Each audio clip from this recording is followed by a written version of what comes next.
Today, we are happy to have as our guest April Babcock. She is the founder of Lost Voices of Fentanyl. I'm going to ask her to share her story of her tragedy in the loss of her son and how she came to organize this group. April, go ahead. Well, thank you so much, Mary, for having me on your podcast. I lost my son, Austin, January 26th of 2019 to a fentanyl poisoning. I would say after 18 months of prayer, like I made a conscious choice after my son died because I'm in recovery myself. So before his body was even taken out of the house, I was crying and screaming on my front porch, and I said, here I am, God, I'm all yours. I made a conscious decision to run to God with my grief because I knew the loss of my son was just too much for me to bear without the Lord. Wow. So 18 months of praying, screaming, crying, praying, screaming, and crying.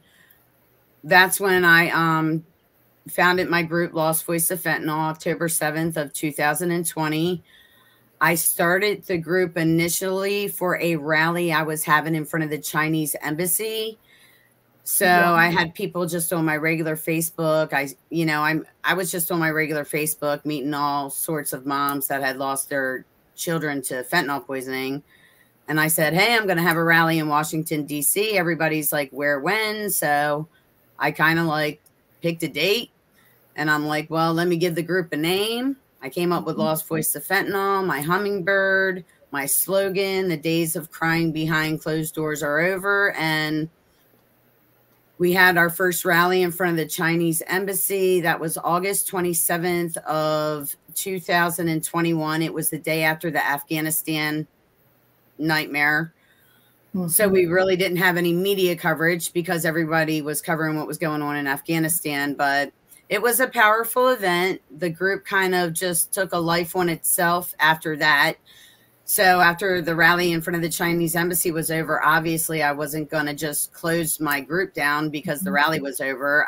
It was then and there, like I already knew I was just going to go to Washington, D.C. every year.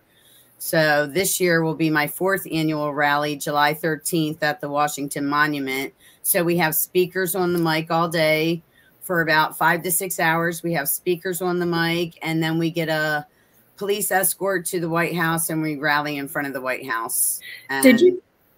I'm sorry to interrupt you. I just had a question I wanted to ask. My apologies. Did you get any kind of pushback at all from the Chinese embassy when you did your first rally? Well, none of them came out. I mean, we dropped a casket right dab in the middle of the Chinese embassy with an American flag draped over it. No one came out of the Chinese embassy, but I will say it was like a month after we were there. They did come out with some, I wish I could find that article. They came out with some statement about Americans and their drug use. And of course they blame it all on Americans and the demand. But another thing I do want to tell your audience, so my nonprofit, Lost Voices of Fentanyl, we solely focus on supply. So before I made my group, there's pretty much probably thousands of Facebook groups that focus on addiction, recovery. They focus on demand, and that's great. And that's wonderful. We need groups like that, but we desperately needed a group like mine that focuses on supply. And honestly, before my group, I really didn't know any groups focusing on supply. So when I say we focus on supply, we focus on China. They're the head of the snake. All the fentanyl, now all the precursor chemicals, they all come from pharmaceutical labs in China. I mean, you can go to the DEA website and look this up. It's not like I make stuff up out of thin air. It's all on the DEA website. We focus on the Mexican cartels. We really want them labeled a foreign terrorist organization. In my opinion, I feel they should have been labeled that 15, 20 years ago. And they haven't, but we're fighting for that. We want illicit fentanyl labeled a weapon of mass destruction. We also focus on securing our southern border because the DEA will also tell you, they say about 90% of all the illicit fentanyl in our country is coming in our country from the southern border. We focus on drug dealers and Lost Voices of Fentanyl. We support the Drug-Induced Homicide Foundation. We partner with them for events. They always speak at my national rally every year. Somebody from Drug-Induced Homicide is speaking at that event. So we focus on drug dealers, securing the southern border, actually, and we're also in a coalition focusing on closing the de minimis loophole. So the de minimis loophole, bad actors in China, they get away with continuing to ship shipments of fentanyl, precursor chemicals, pill presses, binding powders, stamps. They can ship all this through the mail because of that de minimis loophole. So we're working with a coalition to close that de minimis loophole, at least close it for China. They're bad actors, and it's still pouring in here through the mail. Right now, today, we're getting about 4 million packages through de minimis. It's impossible for CBP to actually check 4 million packages. So we got to stop this from China abusing this. And everything coming out of China shipped into America, you know darn well the CCP knows everything that's going on. They can shut down those pharmaceutical labs making these precursor chemicals today, tomorrow. They could shut it down within, I don't even think it would take them a day. It's Xi Jinping. He's the head of the snake. He controls what's going on. No one in China is dying from illicit fentanyl, but they are here. This has been a planned attack on our country for decades and decades, and they're getting away with killing Americans without firing one shot. They're destabilizing our country. Going at this rate in another 10 years, I honestly don't think we're going to have a military, because you can't lose 100,000+ Americans yearly, especially under the age of 45. This is the leading cause of death. This is the #1 national security threat to our country right now. It's funny how China gets away with killing our elderly with a virus, and they kill our youth with a chemical, and they get away with it. They're literally getting away with killing Americans, and it's sickening, and it's demonic, it's evil. And the current president, he can make executive orders today, tomorrow, yesterday. He could have done it at any moment. He can secure the border, because the border is very unsecure. And we all know CBP. I listen to CBP. I've gone to FAIR events, Federation for American Immigration Reform. I've gone to those events, and I've listened to, like, Brandon Judd. He spoke at one of those events. I listened to Christopher Alvarez, Texas DPS. I listened to the DEA. They all say that border is not secure. And when these illegal immigrants, there's hundreds coming right here through a border entry, what do you think's going on 3 miles down the street? When 1 gram of fentanyl, I'm going to give you a visual, even though I don't have it, but you can all visualize this. Take a sweet and low packet. That is 1 gram. If that were illicit fentanyl, that has the potential to kill 500 people. How many sweet and low packets can you fit in a backpack? That's crazy. This is a crisis. And, you know, before illicit fentanyl, people with substance use disorder were dying. And that is sad. That is so heartbreaking. That's heartbreaking. I don't want anybody to die that suffers with an SUD. But the problem now is you don't even have to suffer with an SUD. You can try one time. You can be the first time experimental or an occasional user. And let me tell you, there's a lot of people that occasionally use cocaine. It's always been the glorified party drug. And no one ever on planet Earth has died from doing a line of cocaine. Now, a lot of time when you hear of the mass casualties, they say overdoses, no, they're mass poisonings. It's usually a bunch of people going out getting an 8-ball and they all die together. I mean, it just happened in Missouri, where 4 players, what's the football team that just, sorry, I don't follow sports much, that just won the football team in Missouri? that just won the Kansas City Chiefs. Yes, the Kansas City Chiefs. So when they were in the playoffs, a guy had, you know, a bunch of friends over, and 3 of his friends died. They all had fentanyl in their system. Like this is a very common story, and that's why I say, why is this a common story? Because it sure as hell ain't normal, but yet it's common. We hear about this happening every day, and we're losing babies. We have babies dying. If you go on the internet and scroll babies dead by fentanyl poisoning, and how dare they call it an overdose? Babies don't suffer with an SUD. In Maryland, we just buried a 10 and 14-year-old brother and sister this past January. 10 and 14.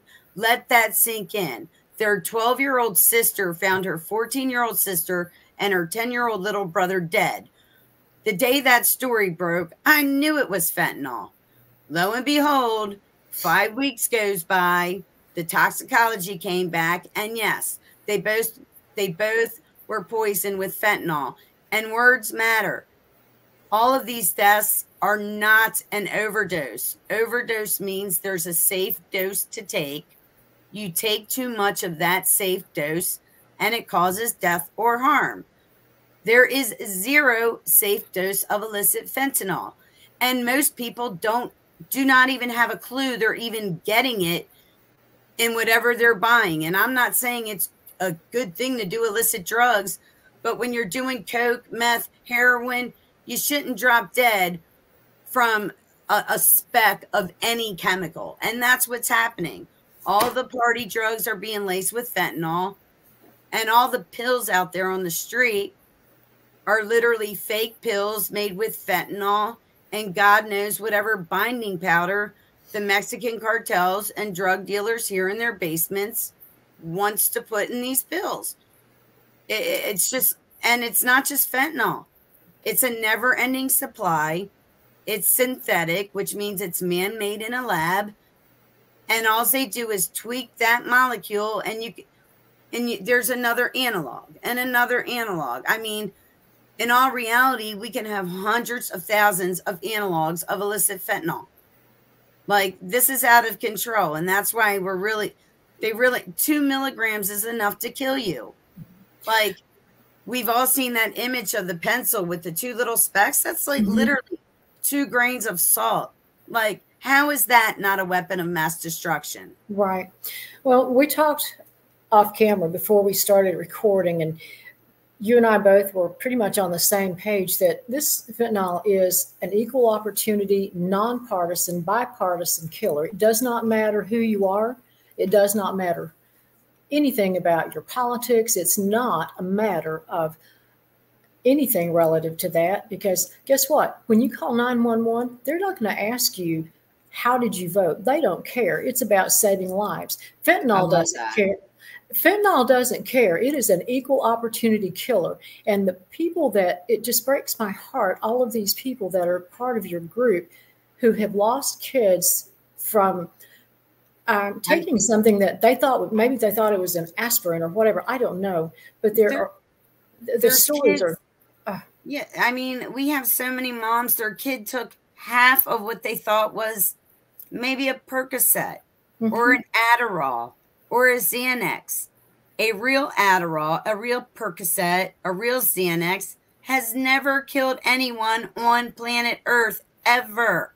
Right. They're dying in alarming numbers because all these pills are fake, made to kill and sicken Americans. And it starts with China, and they are getting away with it. So we're going to display, as part of your time today, your video, a picture of your son and also his coffin. The thing that's impactful about that is that coffin was signed by his friends at his service.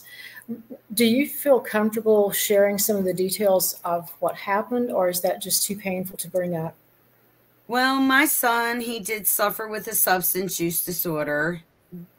You know, this is the one thing I'd like to say. He was a great kid. He was You would have loved him, Mary. He was just an awesome person, laid back, get along with anybody. He didn't like drama. He was just a friendly person. He could get along with anybody. But he started dabbling with drugs at 19, and right after he turned 25, he's dead. And that's 6 years. So the last 2 years, that wasn't good. It was pretty bad. But he didn't last long. And before illicit fentanyl, my son would have had 10, 20, 30, 40 years of recovery. He would have had chance after chance after chance to try to get it right.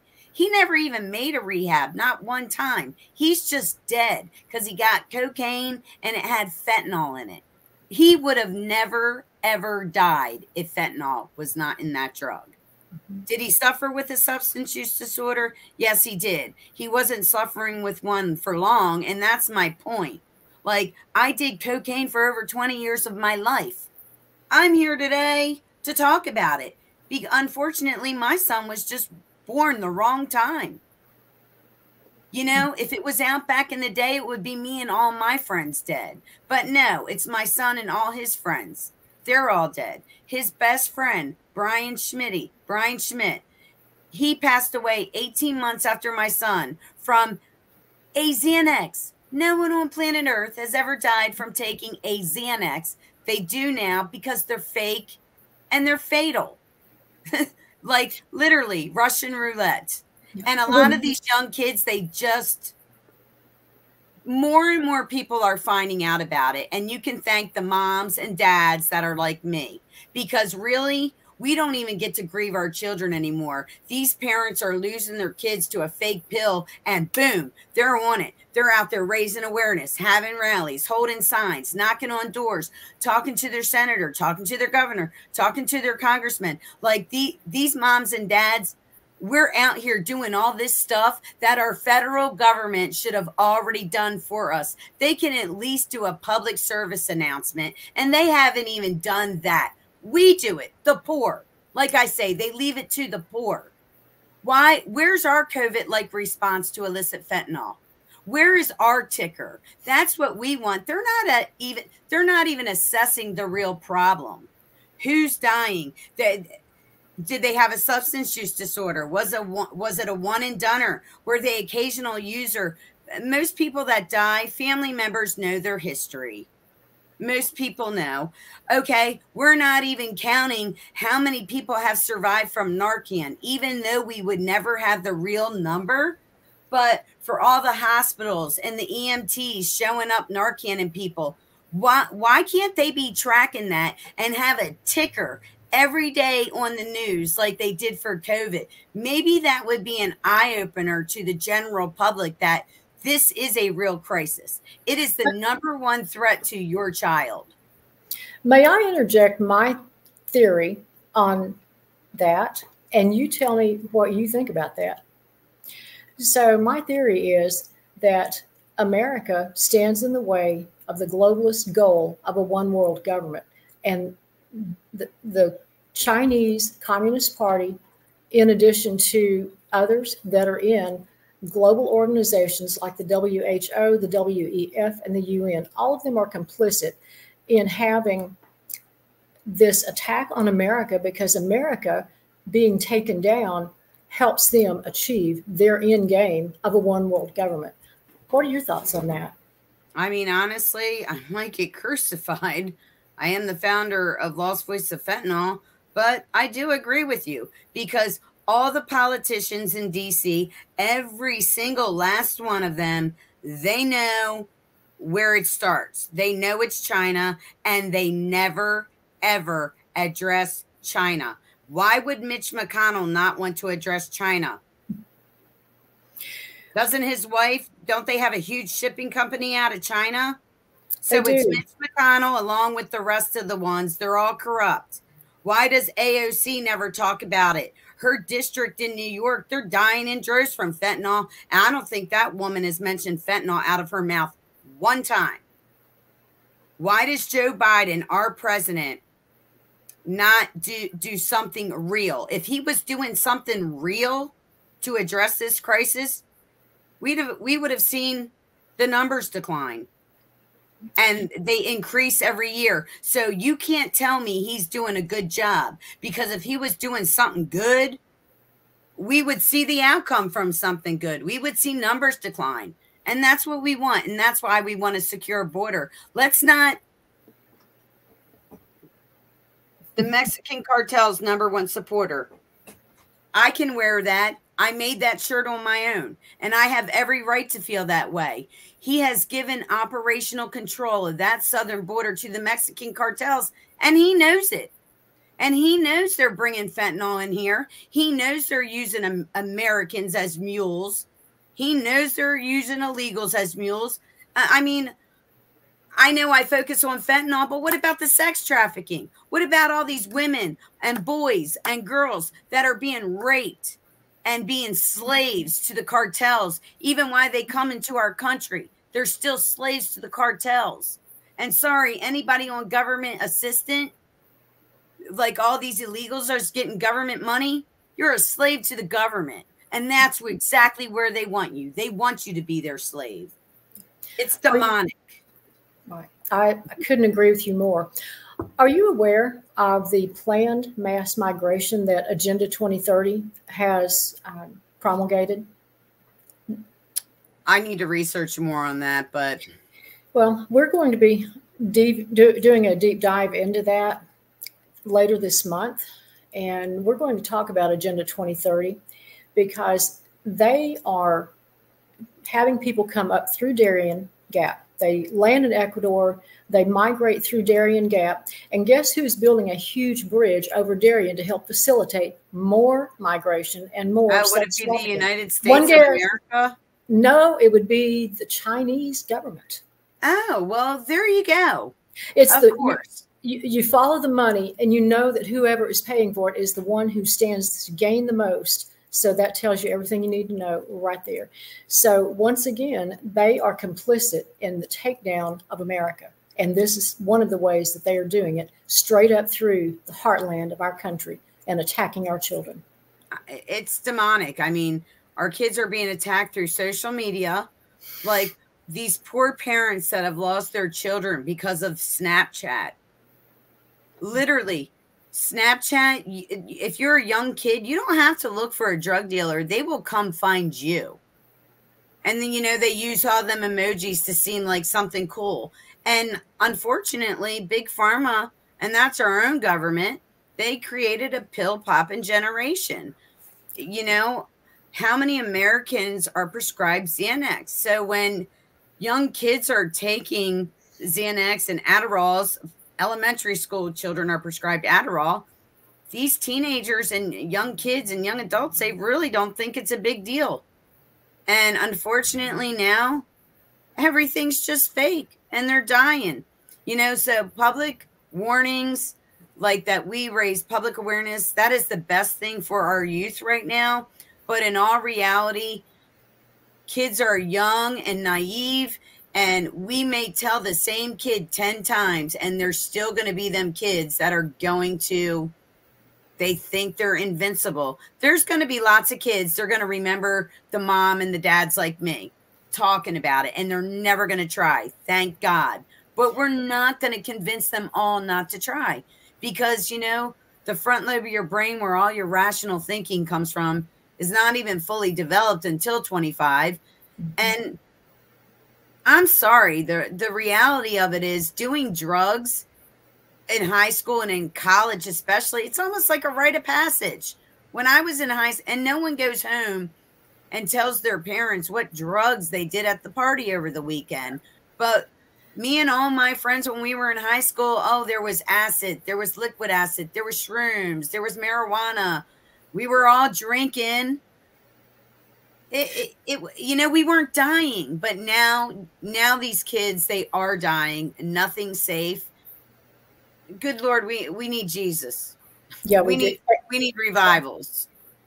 You know, you don't have to get screwed up to have a good time, but kids, they either are doing it to feel something or they're doing it to not feel something. Yes. So we need more talks with our children. They need more help. I feel like our country is just failing our youth all the way around. Are you aware of any kids that were part of your son's group of friends and circle of influence? Have any of them ever come to you and said, I really, am sorry for your loss, but that has impacted my life in a positive way and I've made a change? Did you get that conversation from any of them? Honestly, no. No. Well, I was hoping. I mean, one of his best friends died.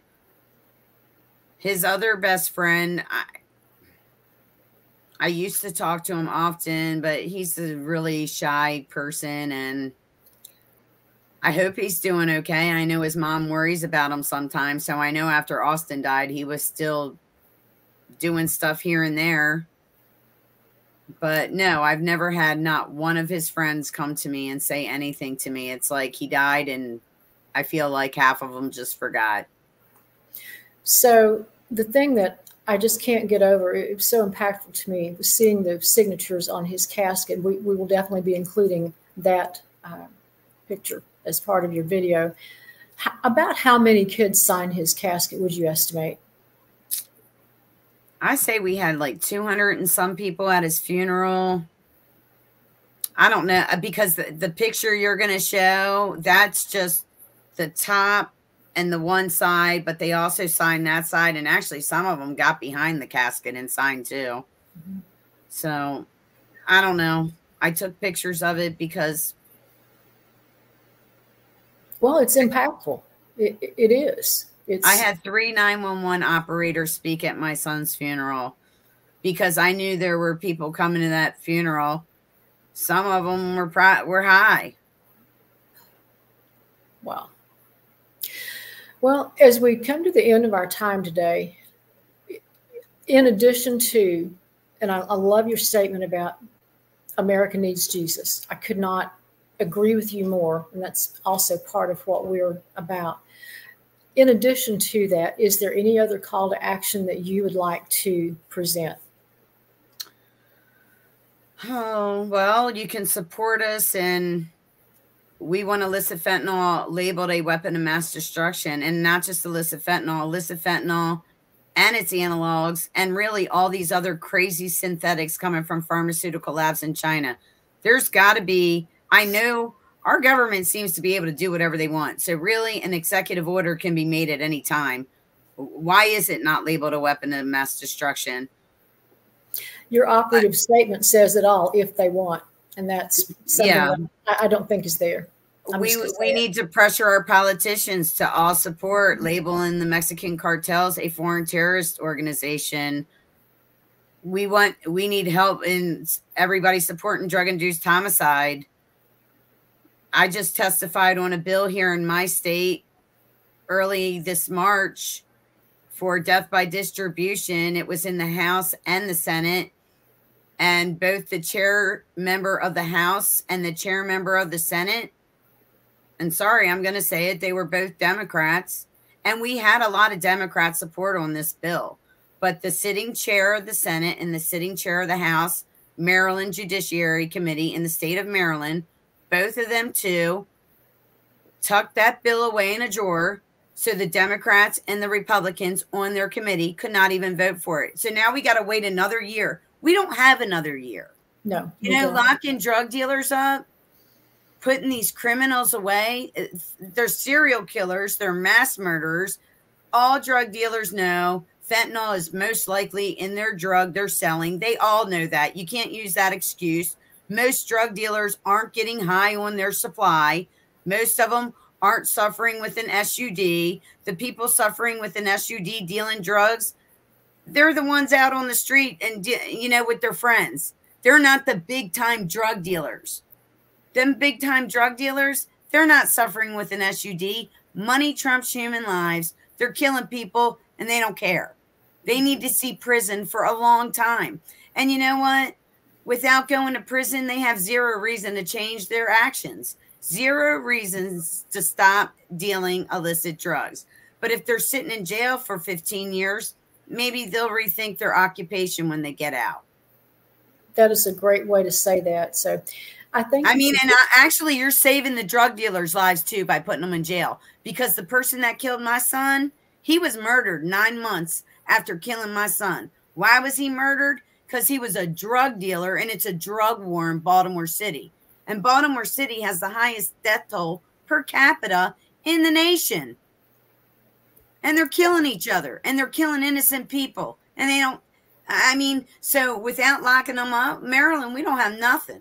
We have no death by distribution. We don't have drug-induced homicide. And then all these harm reduction people, well, when I say, let me say extreme harm reduction people, they don't want to see drug dealers go to jail. They say there's no evidence saying it'll help. Well, there's I believe it's in Illinois. I forget what county it is in Illinois. Their sheriff, oh yeah, they're locking them up, and their district attorney is prosecuting these drug dealers. And actually, they have the data showing it's making a difference, because the poisoning rates in their county is dropping. So we actually do have some data. Like when these people go to rehab and they spending all this money and they're really trying to better their lives and get help, and then they get out of rehab and they come home and the same drug dealers there, you don't have to call them. They will blow your phone up. That's what they do. They'll hunt you down. They want to keep you high. You're money to them. Yeah. You're not a human. You're money to them. Well said, my friend. Okay. I thank you for sharing an incredibly painful story, and for all of the insight that you've provided. This has been very impactful to me, and I know to our audience as well. And I want to thank you for your courage and for being on with us today. Oh, well, thank you so much, Mary Star. I love your name, Star. Thank you.